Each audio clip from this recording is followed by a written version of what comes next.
મિત્ર જે કોઈ તમારા વિશે ખરાબ બોલતું હોય તો જીવ ના બાળવો, પરંતુ મિત્ર ભગવાનનો આભાર માનવો, કારણ કે એ લોકો પાપ ધોવા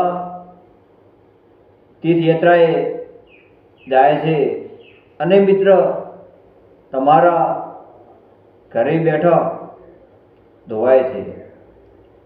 હર હર મહાદેવ।